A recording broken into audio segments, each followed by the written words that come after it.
Hello, you. Yes, you. This is Usayome Saleh from Ways Prime Time. Now, we appreciate your continued support for watching our content, following us across all our social media.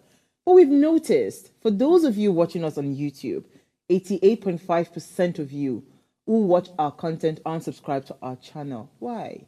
Now, if you are enjoying our content, you enjoy our shows, and you want to stay updated on all things Ways, it's time to hit that subscribe button below. Now, subscribing isn't just for you. It's for the growth of our channel. It helps us get bigger and better. With your support, we can continue to bring even more intriguing and exciting content. How about you subscribing right now and being a part of our community?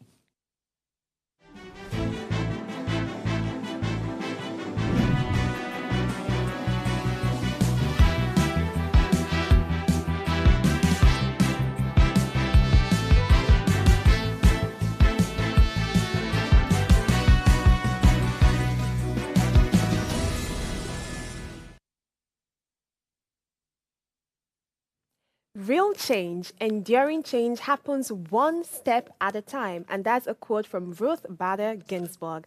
And this is how I say welcome to today's show. Welcome to Ways Breakfast. Hashtag, what are you saying? My name is Oluchi Omenka, and it's with great pleasure I usher you into the new week. It's Monday, and of course, I'm not riding solo. I'm here with the delectable ladies. Good morning. Good morning. Good morning, How are you? Aluchi. Oh my, I'm doing very well. I mean, you can already feel the energy. I'm so excited. It's Monday. You know, if you don't start Monday on a very good note, it somehow is going to project how your remaining part of the week would be. So, whether or not I woke up on the right side of the bed, I'm starting with the right energy. You feel me? Go girl. Go girl. So let's start on this note. How was your weekend? My weekend was great. I thought I rested well, Okay. but I didn't. But it was great. I know that God's beauty had self-care during the weekend. You know how you know. What makes you think so? The nail? Come on now. You're really glorious. So how was yours, God's beauty? It was blissful. It was beautiful. How many of you had time with family this time? Did I? Because you know that because of our work, we're always engaged in a lot of things. And That's the sometimes we thing. can forget family, which is not intentional. So hope you had time for family. You called them. Yeah. You visited. I think for a few hours I did. For a few hours. Yeah. I was actually busy during the weekend, actually. I had meetings. I'm to host an event coming soon. So Yeah, so you I'm had to do a preparing lot. for that. Yeah. Shay, compare. But you're looking beautiful, actually. Oh my! Yeah. Please, let's just swallow the compliment. She gave me. Thank you. Yeah, you're looking beautiful. Thank I you like so the much. I like the The difference. hair. Yeah, the hair. I mean, you can tell that my weekend was. It was self-caring. Yeah. Hallelujah. Thank you so much. So today is a Monday.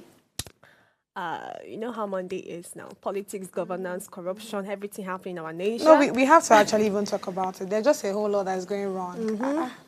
Well, sometimes I wonder why we start our week on that note. I know that Mondays are meant for politics and governance, but I feel like Monday is just the start of the week. Can we do something much more exciting? To be honest, I like the fact that we are and starting on governance that. and No, I think leadership. information is very key, It's and key. that also helps to.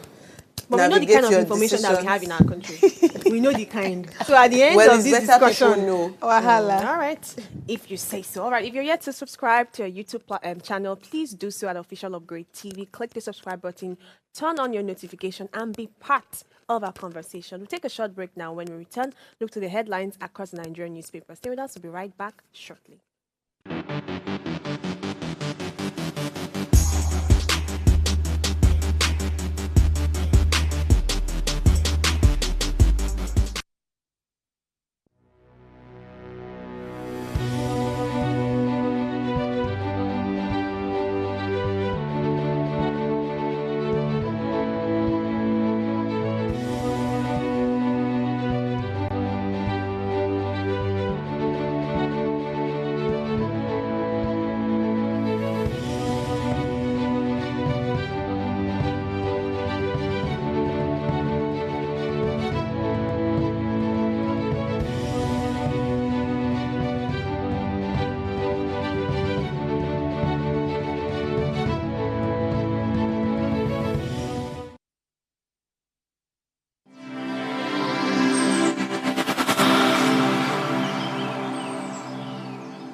Welcome back and thank you for staying with us. So today we'll be discussing the topic political corruption and its economic implication on citizens.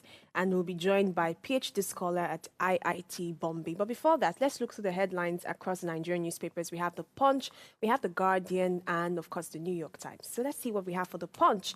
The major headline for The Punch newspaper reads, Wike camp heads for court as Fubara swears in local government chairman. APC PDP factions vow legal battle as Governor Atiku orders council local government chiefs on residents' welfare. Then for the tariff hike, we see discussed revenue jumps to 887 billion naira. 2027, LP welcomes Kwankwanso's offer to be Obi's running mate. 50 CNG stations servicing 200 million Nigerians, says NMD PRA. I traffic drugs to pay my MSc fees, says Canadian suspect. Abba Moro tackles Alia as APC sweeps Benue local government seat. Above the major headline, we see Nigeria's debt servicing soars to 6 trillion naira, says CBN report. And the last story for The Punch is Naira for crude. 3 refineries plan PMS production. Dangote awaits NNPC supply. Of course, it's Monday. Let's talk about fuel. Let us talk about fuel. So I'll read the last story that I just took. The Nigerian National Petroleum Company Limited may begin the supply of crude oil in Naira to Dangote Petroleum Refinery this week, following the announcement by the federal government that the Naira for crude deal has commenced. And also, following this promise by the government, 3 more refineries are getting set to start the production of petrol, otherwise known as premium motor spirit. It was gathered on Sunday. And these 3 refineries include the 11,000 barrels per day capacity Aradel Refinery in Rivers State, the 20,000 capacity Clear Gold Refinery in Delta State, and the 12,000 capacity Ezekiel in Bayelsa State. And this came as officials at the $20 billion Dangote refinery in Lagos and operators of other domestic refineries confirmed on Sunday that though the deal for crude supply in Naira has commenced, the commodity is expected to hit the biggest refinery in Africa this week. So we have two would I call it good news? But I mean, it's just like a progress news because we've been on this position for too long. So now, I remember Gospel used to always say that she doesn't really fancy the whole monopoly of Dangote and all. So I have good news for you, my dear sister. Tell me. 3 refineries are about to commence as well in Bayelsa, in Delta, and in Rivers. So I don't know what they're going Question to is, question. God bless you. Question think is, it will be have this government refinery owned. been on for the longest of time? So how come it's kick-starting now? The one in Port Harcourt, what happened to that? when they say catalyst reaction. You guys. So one has started and now it's birthing the others. And if this is actually true that it's kick-starting, I think it's going to reduce the pressure on Dangote and things are going to be better. Please look at the I'm not positive sure side of things. he wants the pressure to go down. God, I don't think anybody enjoys competition per se, because if you look at it, my personal opinion of Dangote is that whatever business he has gone into, he has tried to dominate and make sure that every other competition goes down the drain. I mean, my personal opinion about But it. I think he doesn't really have a competition as such. For now, maybe it can eventually become a competition. But for now, his refinery is even what is still on the mouth of It would everybody get that and the competition. kickstarting. This It was will. it could even be that they just fixed it into the news. I mean, like you said, what happened to them years back or some months back? So how did they? I'm shocked that this is not just one refinery. That's 3. When you were mentioning, I How was did like, it happen all of a sudden? Was it the happening behind the scenes the that we power didn't of know? Qatar, just You like know- you know- said, you know so when- everything Catalyst we have. reaction. you know when they wake up on Monday and they say we are drawing out the budget. So do so thing. That's the way it's sounding. So you draw out the budget, you use little money, the rest of the money, But I'm everybody so shares it curious. among I mean, themselves. look And at the capacity of these refineries. 11,000, 20,000, 12,000. That's a whole lot. Just the out of one blue. that they said would kickstart in Port Harcourt, uncle. Yes, now Rivers, Port Harcourt. So, That's the one yeah. that's the Okay. Aradel refinery Soon, just in Port wait. Harcourt, Delta and Bayelsa. Wait it out. And then we have in Lagos too, right? Dangote refinery. Watch out. So now watch out. So let's let see me the take Guardian. you Oh my through the God. Daily Trust. Daily Trust. Yes, the headline reads, How multi-billion naira illicit arms entered Nigeria 23 times in 7 years. Trend portends grave danger, says experts. And Customs says investigation is ongoing. NSA office takes custody of seized ammunition. And below that, we have higher interest rates, painful for borrowers, but necessary to control inflation, says CBN. Another story reads, gunmen abduct school principal, 8 others in Kaduna. And we have war on Gaza, 1 year of killings, hunger and displacement. I think that this thing about ammunition is a very key topic. The fact that crime rate has increased. There's now more kidnappings. There's now more gunmen, gunshots, whatever it is. It now brings me to this whole idea of Customs saying that investigation is ongoing. How did ammunitions pass you by? Rice can be seized. Things that are not supposed to be imported can be seized, but all of a sudden you can't find ammunitions. You can't find firearms, illegal firearms coming into Nigeria. And you're saying 23 times in 7 years. I feel like that is even underreported. Because if we know how many people have access to guns that are unregistered, all these Boko Haram and all these people, they have more, I think they even have more guns than our, do you understand? Yeah. So how come, what are you investigating? Are you investigating yourselves from who is the corrupt official in the system? Who are you investigating? I want to know. And when they are saying grave danger, I mean, why did you have to wait 7 years to say 23 times in 7 years? Each year should have been recorded and been tackled with. Not that you want to make the news so beautifully seen. You now said 23 times in 7 years. And that's why I said that it's even underreported. Because I know that last year there were a lot of TikTok, I think a lot of TikTok videos where they caught some women with hijab, bringing guns. And they caught some men, they even caught some children, and all of those stuff like that. So that's why I said that it's underreported, because if you look at how many ammunitions that were found with those people, you know that 23 times in 7 years is small thing, unless they're telling me that it's like truckloads. That's what came in. Interesting. All right, let's quickly leave the African space, because these things are making your own space is any better. They're just so hilarious. It's not any better, but at least breath of fresh air. Let's jackpot. Let's jackpot.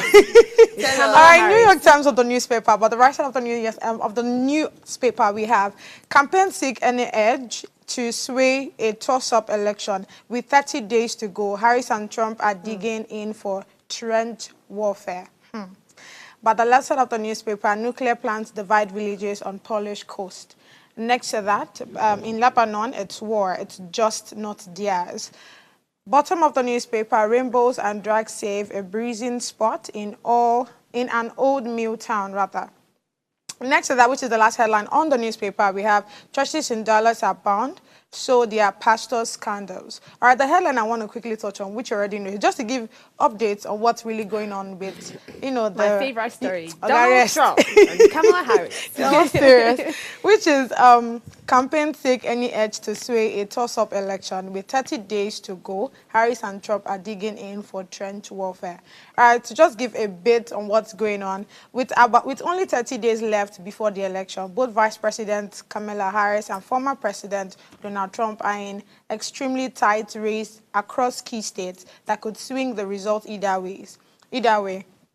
Harris' campaign has built a strong ground game over the past year, hoping that their field efforts would help them win. On the other hand, Trump's campaign is relying on recent events like the conflict in the Middle East and natural disasters to give them an edge. The race is similar to 2016, when Trump won despite having fewer on-the-ground operations compared to his opponents.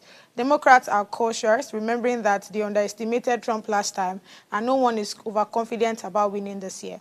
So, with everything I've just read so far, you see that, Trump, as we usually, or do I say according to, New York Times, is still banking on the recent events. So with the fact that, the United States is not where it should be right now, according to Trump. So he's still battling on not battling now, but he's still with, that concept of, without him, this country cannot move forward and all of that. Why Harris is still banking on the fact that, that with unison, we need to come together. There's just this good and bad But according to the New York Times, before you come for me, because the way I'm But looking I really at Luti like the right way now. they said trench warfare. I think mean, I like the way the New York Times sort of coins certain so, yeah, stories. yeah. They make it worthy of speaking. Yes, You know, talking yes. about Is it worthy? stories. I don't know worthy of thinking. you know.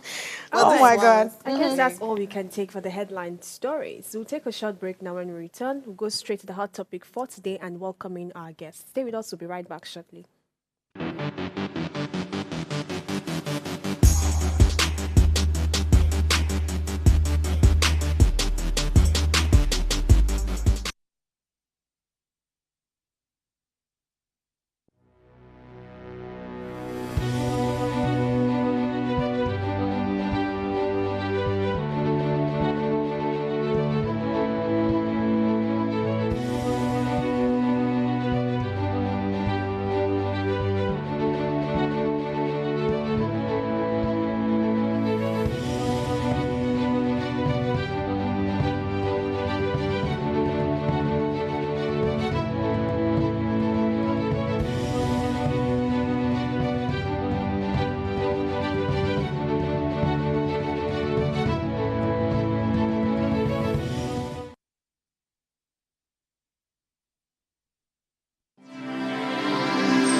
Welcome back. All right, so today we're diving deep into a topic that affects us all, that's political corruption and its far-reaching economic implications. From the headlines of Nigeria stories to across the globe, political corruption is a pervasive issue that undermines trust in governance, stifles economic growth, and perpetuates inequality. Recent reports of embezzlement involving politicians in Nigeria have drawn significant attention, exposing how funds intended for public welfare are often misappropriated. And this isn't just a local concern. Similar scandals have surfaced in various countries, highlighting a global challenge that transcends borders. So today we're exploring how corruption affects not just the political landscape, but also the economy at large. And we'll discuss the mechanisms of embezzlement, the impact on public service, and how these actions ripple through society, affecting everything from healthcare and education to infrastructure development. To join us is a PhD scholar at IIT Bombay, the chairman of Labour Party, Obafemi Owode local government, and the national director, ICT Obedient Harmonization Movement, who is going to be joining us virtually. Good morning, Mr. Ojo Patrick Duke. Hi, good morning, Olushi. Thank you very much. Thank you very much for joining us this morning for... Good morning. What did you say, sir? I didn't get that. I said thank you to the other ladies. Good morning. Good morning, Mr. Duke. Welcome here. All right, we're discussing corruption today. What a topic for a Monday, but that's what we have here. So we want to discuss the economic implications of corruption and all that. But let's start our conversation from understanding how this has evolved, this menace has evolved over time in Nigeria. In Nigeria, we've had, the pre-independence era, the post-independence, different eras. We've had the military system, the democracy. So I want you to start by critically explaining to us which particular administration specifically or significantly, increased this trend of corruption. Which one made it worse or better? Are we looking at democracy or are we looking at the military? Because we know for democracy, the enforcement of EFCC was supposed to help combat corruption and all of that. But are we seeing, progress from that point? Okay, thank you very much for this opportunity. I think this platform presents an opportunity for ordinary citizens like you and I to air our voice and to, tell those in authority how we're really feeling about what's going on in the country. And I think our opinion, actually matters.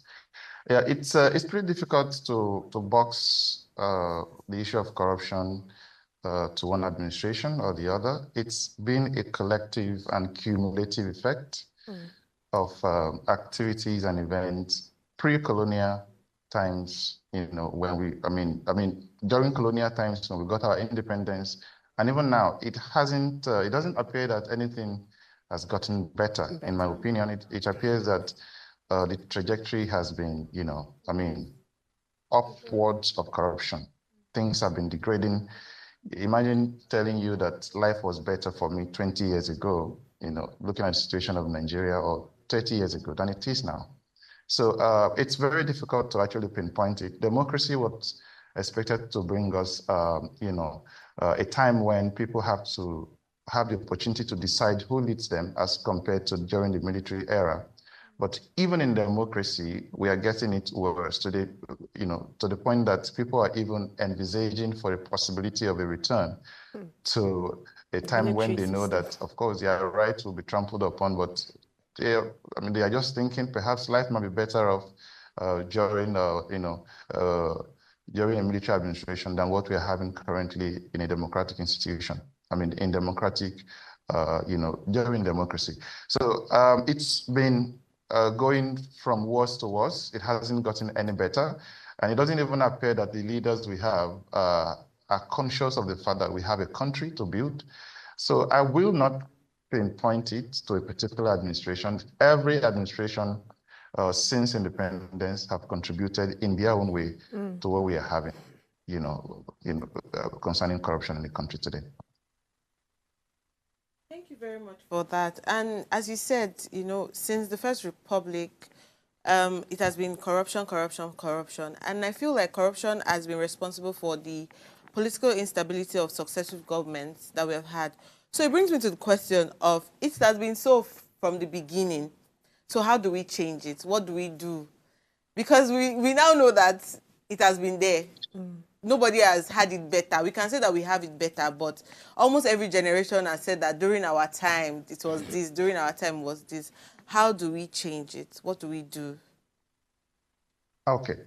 If this were to be a show on conventional TVs, you will get to hear hosts talking about all the grammars and all the impractical things to be done. But I'm not going to go that way.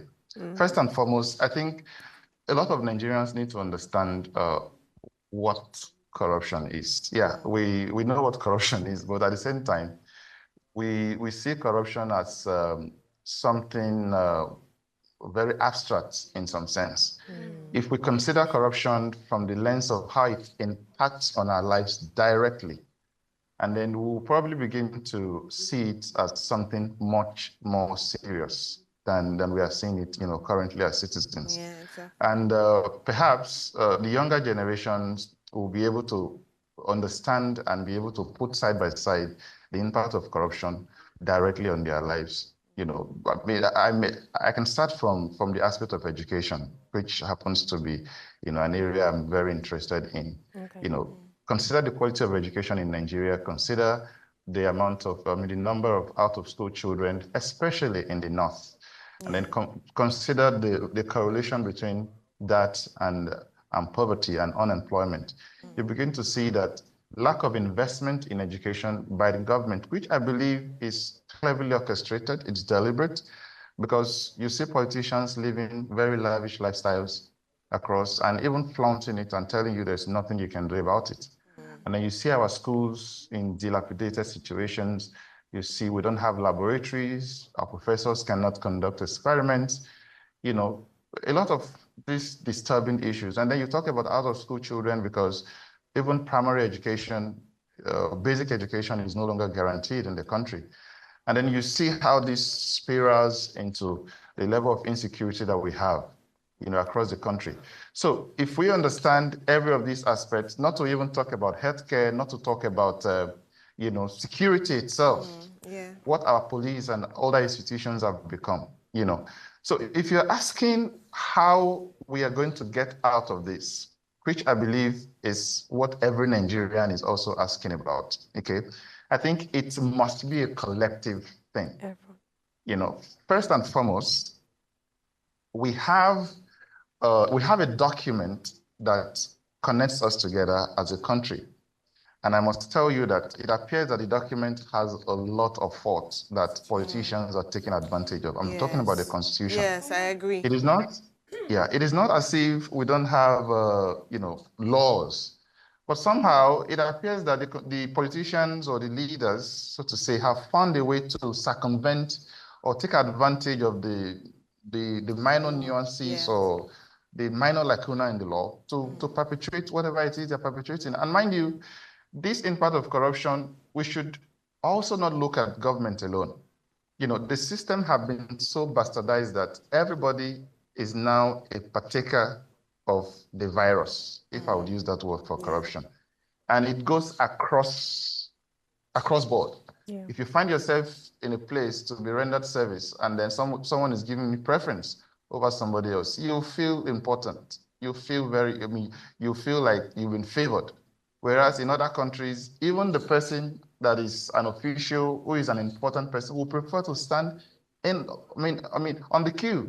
Whereas in Nigeria, it is considered as favor when somebody considers you as important and makes you jump the queue. So this is an element of corruption in its very minor state, and we must start from there. We must engage in a complete mental rebirth as a people. There are a lot of other things that we can do, but let me just stop here. I'm sure we'll revisit some of these issues later. All right, let's quickly talk about, thank you so much. That's all the things you've been saying are fabulous, right? Now let's talk about key reforms or policies. What policies or, reforms would you propose, that will effectively stop this corruption from the politicians? You made mention of the fact that you see them going up and down. Just recent, all of us saw the presidential jet that was bought, presidential car, this, that, and all of that. And I think just last week we heard that, the president needs to go and rest. He's taking his leave, I think 2 weeks leave. And everybody is still asking, there's still fire in the land. There's still hunger in the land. A house is burning and you want to go and rest? I don't understand it. So how do we even hold this the government, how do we hold these politicians accountable? Because you made something, you said something which is quite fascinating, right? We have this constitution here in order for everybody to, be put to check. And that's the reason why we even have check and balance in the first place. The powers and all of that. But guess what? It feels like there are some people that are above the constitution. To some people, it's just a book, right? So what do we even do? We try, what's the name now? We try protest. We've done, I think, straight 2 protests just this year alone, right? And we don't see anything happening. Just feel like people just keep talking, loss of properties, loss of lives, and nothing is going on. So how do we even hold those people accountable? What do we do? What reforms do we put in place? What policies do we put in place? Okay. Thank you very much, Godspeed. So before I answer your question very directly, I will branch a little, if you would permit me. Sure. So let's take a cue from countries that we can say are developing. Indeed, because it doesn't look as if we are developing. It's as if we are on the negative trajectory. Yeah. Let's look at countries that actually have a trajectory of development. Something as little as patriotism and dedication to the national spirit, you find it among their citizens. All right? I give you an example. USA is a developed nation. You see the pride in the mind of a citizen of the United States and the way they hold their citizenship, the spirit of nationalism. All right? You see what patriotism is for people like the Israelis when they talk about themselves, their land, their heritage. And you see that in the lives of every citizen. You see that in their military. You see that in their institutions. We have a country that the institutions of government have become paralyzed. And when I talk about institution of government, I'm talking about the judiciary especially, that is supposed to be the monitor. We have institutions that are supposed to fight crimes. They have literally become paralyzed. And the reason is because we have a system of government that concentrates power at the center. Yeah. The president is overly too powerful. You know, so, and if they derive such powers from the Constitution, that means we have to revisit the Constitution first and foremost. But the question comes again, how do we revisit the Constitution? It must come by a majority. Possibly the process will be initiated from the parliament. But we also have a system whereby the majority of people in the parliament are from the ruling party, and they would not want to take a step that would jeopardize their chances of continuing the trajectory of corruption in the future. I mean, I would not propose straitjackets, what I think should be done, because we all know we have been trying. But I think every Nigerian must accept the fact that this is the only country that we have. We have no any other country. No matter where you go, you can only be a citizen of Nigeria. Even if you have a passport and you have citizenship in other countries, you are still a Nigerian. All right? So it now behoves on all of us to do what needs to be done. We will not advocate for a military takeover, definitely.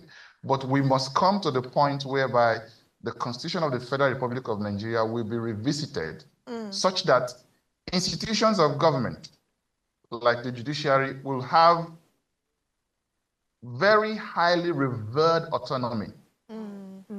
Nothing concerning the judiciary should be decided by the executive.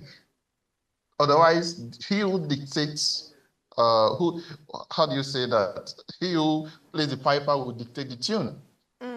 So they will always be subject to executive, tendencies. They will always be subject to what the executive says. The same thing with the legislatures. What is it that, legislatures are dancing to the tune of the presidency? Whatever the presidency says is what the legislatures will do. And that is because, of course, we have the majority of the ruling party in the legislative arms. And every decision always goes back in favor of the legislature. So I think, first and foremost, we have to revisit the Constitution and see how we reposition our institutions such that the president would not just tell the EFCC chairman, that person you are following, stop it. That one is my friend. You cannot go there. And the EFCC chairman will say, thank you, Your Excellency. Yes, sir, Your Excellency. Or military is trying to, invade the place to do what is just, and then they receive a call from the top and say, Oga say we should abort the operation. These things are happening in Nigeria. You're supposed to do the right thing. Somebody is passionate about his country or their country. They want to do what is right. But you hear that you just receive a call from somewhere and they tell you abort. That is what is weakening our institutions. The police, the EFCC, the ICPC, if you go into, the underground and ask why these institutions are not functioning as they ought to, you will realize that the powers that be are the ones sabotaging our institution. You heard recently of the story of Yahaya Bello. I mean, it was so ridiculous how someone whom they declared wanted found himself at their office, and he walked out again with his own 2 legs. I'm wondering, are we joking or what? Yes. Are we really ready to build a nation that our children will be proud of? Or we are just gallivanting and betraying the trust that the people has, betraying the trust of the people. So I think very pivotal, if we must do something right, we need to get to the point whereby we will all agree as a people. How that will come about, I'm not certain, whether through protests, whether through massive citizen resistance, I'm not too sure, but I'm very positive that if we revisit that instrument, and we reposition the country and our institutions are made to be stronger, perhaps we may be on the trajectory to talking about, becoming a nation that we are proud of. All right, thank you very much, Mr. Ojo. Thank you for your contribution. We have to take a short break now. When we return, we'll continue this conversation. So stay with us. We'll be right back shortly.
Imagine the world where the voices of the youth finally get the spotlight they deserve. Welcome to Ways Breakfast, the groundbreaking show where young minds unite together to tackle issues that truly matter. We're flipping the script on traditional morning talk shows, and this is your chance to hear the youth speak out. We're not just skimming headlines, we're diving deep into the heart of topics that impact us all. From politics to governance, tech innovations, mental health, and trendy social issues. We don't just discuss, we ignite conversations that inspire change and spark action. Join us every morning for fresh, young, and vibrant perspectives that empowers the next generation to make a difference. Start your day right with Ways Breakfast, because when the youth speak, the world listens. Ways Breakfast, weekdays at 8 a.m. live on Upgrade TV.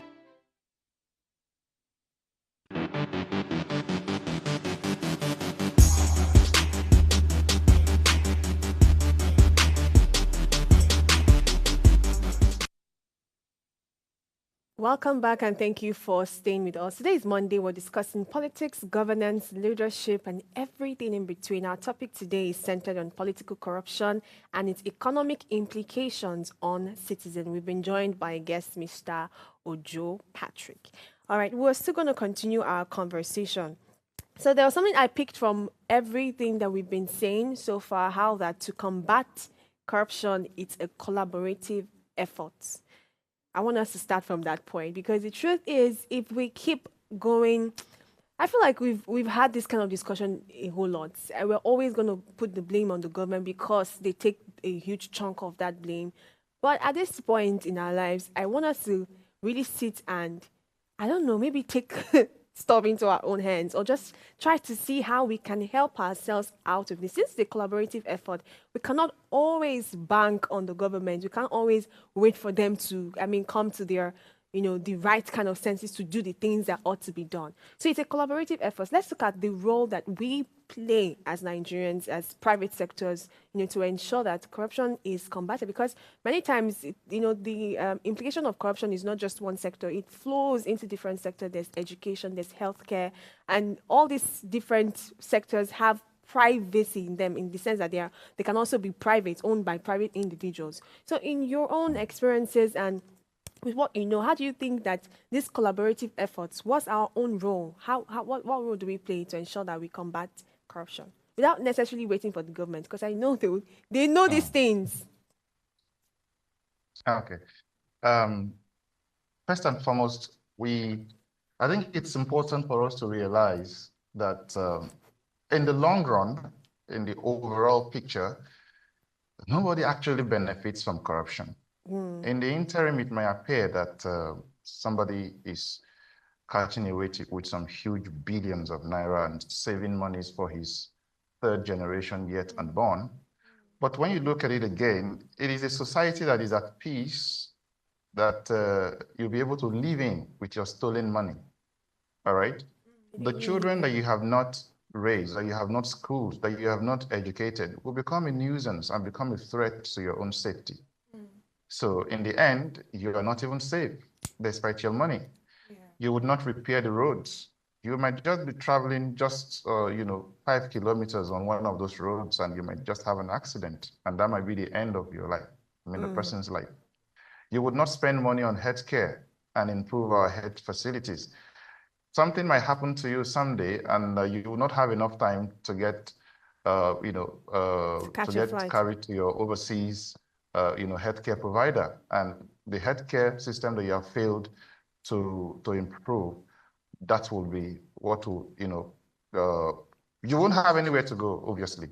So if we realize and understand that in the long run, if we fight corruption, okay, if we have this understanding that if we fight corruption, we all will benefit from it. If we have institutions that are working, it will be for the general good, mostly. Okay, and we have a nation to build, and that will help. When you were reading the headlines, you read the very first one you read really caught my attention, and that headline says "Wike's camp, heads for court," as Bara swears in LG chairman. It's as if the coin is, we are seeing the other side of the coin. Now, this guys are also thinking of going to court. I mean, they used to be the one to play the game and they would tell you go to court. Now they are going to court. Now, what does this mean? Even though we know that, you know, technically they own the courts as well, and there might be possibility for them to sway judgment in their favor. But what am I trying to bring out from here? Both the corrupt and the innocent, at one point or the other, would need the just decision of the court. All right? So even if the court is in your favor and has been in your favor, you know, from the beginning, a time will come you would need honest judgment. We need institutions that are fair, institutions that do the right thing. Everyone will benefit from it. You know, our educational institutions inclusive. You know, most people are sending their children to private universities nowadays and then spending a whole lot of money. And for those politicians who have enough, you know, stolen wealth, to send their children overseas.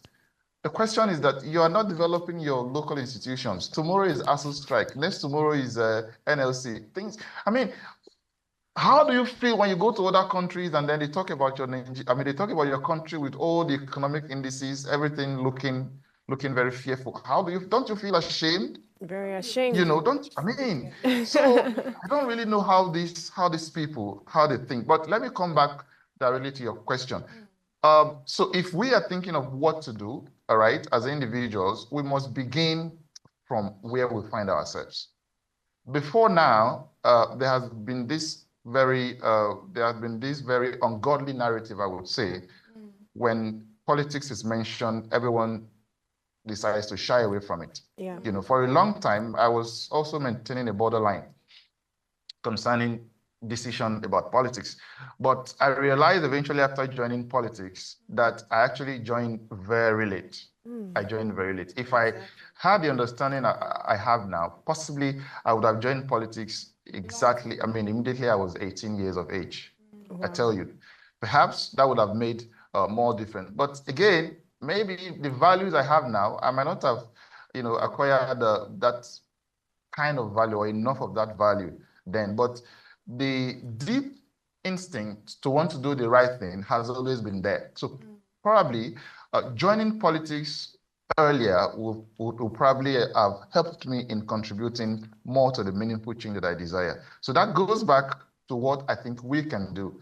Politically, I think most youths have been docile with this narrative that politics is dirty. And I maintain the notion that politics is dirty because you allow the dirty players to play it.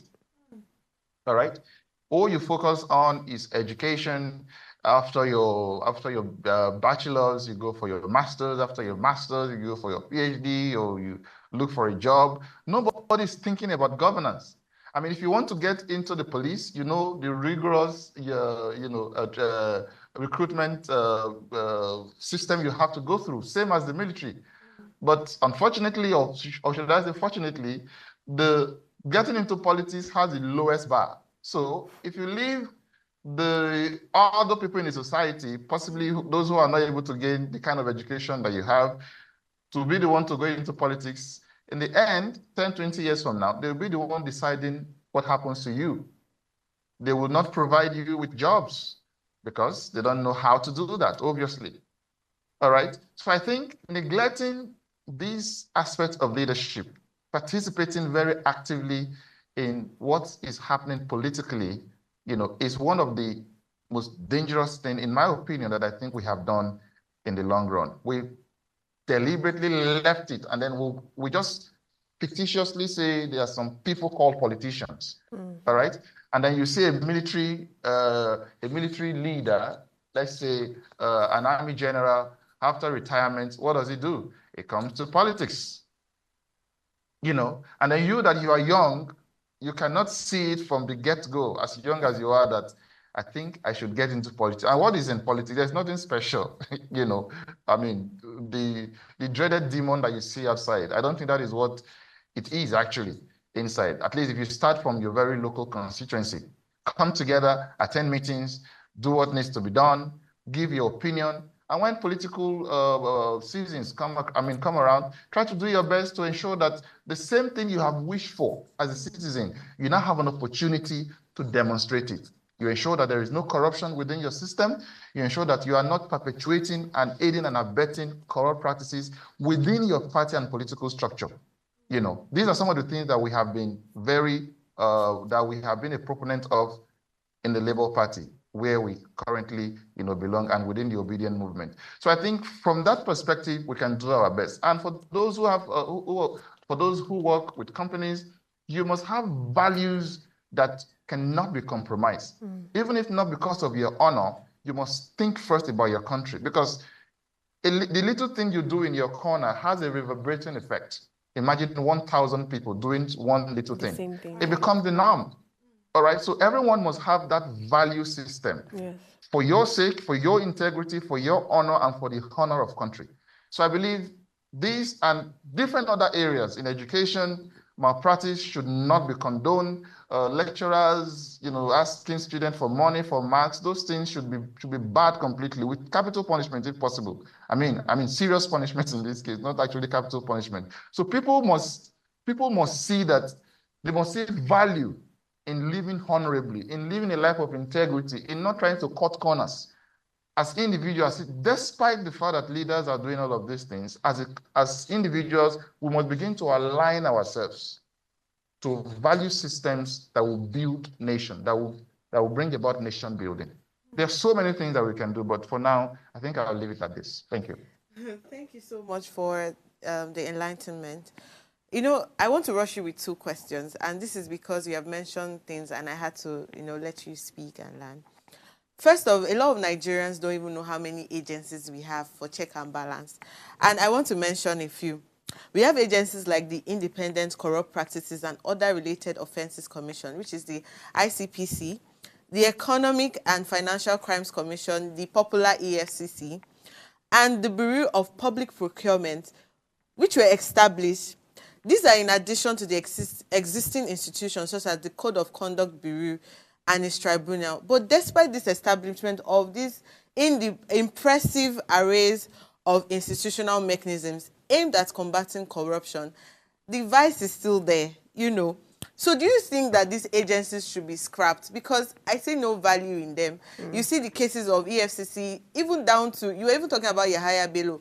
Imagine the case of Bobrisky, where EFCC had to get involved. They started bringing the prison officials and all of that stuff, bring it together. Federal government now got involved. It's so, I don't know how to put it. It's so insane to even read about or try to look into. So what are the essence of these agencies? Do you think they should be scrapped? I mean, that's my first question. The second question is, you spoke about education, investment in healthcare and all of those stuff. But if you look at in the last few years, a lot of companies have left Nigeria because they feel like the conditions that the government or whoever has the economic has put them in has not allowed them to thrive or retain their quality or the reason for them staying. So do you think, what is the future of investment in Nigeria? Looking forward, looking that there are a lot of other policies that they have signed and put in place to encourage investment. What is the future of investment, and do you think these agencies should be scrapped? Thank you. Okay, thank you very much. First and foremost, I will answer the last question first, okay? So let me give you a scenario. You are in a country like Ghana, and then you think of the Nigerian markets and you want to expand your business. You come in as a foreigner, and one of the first things you would look at about the country you are going into is, if I move my financial resources to invest in this country, will I be protected? All right. And how do you assess whether you'll be protected or not? What is the power of the institutions, especially the legal institutions in that country?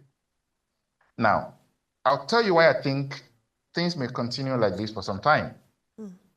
When the president comes on board after every after every election cycle, when a new president comes on board, the first thing that happens is that he has his own appointees for almost all of these parastatals and these agencies.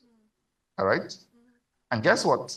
You are automatically giving the president to reshuffle institutions that play pivotal role in sustaining the mechanism of nation building. You are essentially giving the power giving the president the power to bring in whosoever he feels right. So if the president has such powers, that is where we should start from. So the president comes in, and despite the fact that you have the laid down tenure, for example, for the CBN governor, right, the president comes in and announces his own governor. In most cases, that is what you find. And if he finds out that the one that is there still has a tenure that's still, that is still ongoing, they would find a way to do something and maybe rope that one into something and then suspend him, and then they will appoint an acting one. And that is one that will be acting and doing substantive work of a central bank, governor in that case. So when you have this kind of situation, the president comes in with his own EFCC chairman, he comes in with his own ICPC chairman, he comes in with his own director of the Bureau of Public Procurement and all of these agencies. You don't expect them. They will only portray the character of the presidency and push forward the agenda of the president, no matter how professional they may be, because they are going to be people people that he knows. They may not necessarily be professionals. Some of them are compensated for the work that they did during the election, for the support that they gave the presidency. So if we have this kind of bias, nepotistic way of handling a country, for that matter, that is bigger than any individual, we are not going anywhere. Very true. And that is what we currently have in Nigeria. So it doesn't even look, we see investment going out, all right? They have to do that for their sanity. They have to do that for their business. Nobody's coming to any country to come and spend their money in taking care of your citizens. They want to make money. Of course. So when there is no enabling environment for their business, they see their numbers going down. And then when they feel that they are under attack and threat, their business is under threat by policies of government or by security, they approach the court. The court will never act in their favor. So we have weak legal instruments or weak legal institutions. So for that reason, that is not in their interest. So they will go. But what you are not even looking at is how about the businesses that have nowhere to go, the Nigerian businesses. They keep on suffering. People are out of jobs, and the impact goes on and on and on and on and on. So that is that for that. So you're asking what your first question is I think I've answered both questions, right? Yes, you have. Although I asked if they should be scrapped. So tell me. No. Yes, I intentionally did that. The forefathers who came in, EFCC and ICPC were, I want to believe, brainchild of President Olusegun Obasanjo. They had very good intention. And if you look at the acts that established these institutions, what their role should be is actually well spelled out. All right? Yes. But no matter how beautiful a constitution is, it will be carried out by human beings. Yes. Yeah. And permit me to say, human beings are terrible elements in the equation of governance, especially when they are not the kind of value and character that ought to be there. Because when they find themselves in that office, every other person in the population is at their mercy. It is now left to them whether to act justly according to the laid down guidelines and procedures or to act in their own way. And it's sad enough, we don't have mechanism to check them. All right? Individuals have too much powers that even our institutions that are supposed to check them cannot check them. And a system is supposed to be very cyclic, very balanced in nature, such that when somebody is going overboard, another system is here to check them. But in this case, the person who is the chief judge, the person who is the attorney general is my cousin, and then I'm embezzling money. Oh, you mean that person will dare raise an objection against my act? Yeah. He was the one that nominated me. He was the one that brought me on board. Yeah. So those kind of things cannot engender a sustainable society. Whether they are to be scrapped, no. They have their role. It is for these institutions to be strengthened more, and possibly how they are created and established should be redefined, such that no president will just come on board and change the chairman of EFCC or ICPC as he wishes. No, that will not. That will not give us a sustainable society that will bet the Nigeria of our dream. That's what I want to hear. Thank you very much. All right, so this is all that we can take this morning. Thank you very much for joining our conversation today. I mean, you've really opened our eyes to see the many things that were very obvious. I mean, that's so obvious in our society today. We are hoping for a change, honestly, so that when next we're having conversations about the economy, we would have seen that it has reduced very well. We are hoping, as we are saying this hope, we are nodding our head and we're really hoping. So you said a whole lot of things. It doesn't look like we're on a trajectory. We are on that trajectory right now. To be honest, with everything you've explained so far, I mean, what's going to happen to our hope? Come on. You can't lose hope. Listen, stop talking about hope. Why would you talk about hope? The truth is, just like we said, right, the Constitution itself is, I mean, it's not even helping. Please join us again tomorrow, 8 a.m. to 9 a.m. Hopefully. Bye.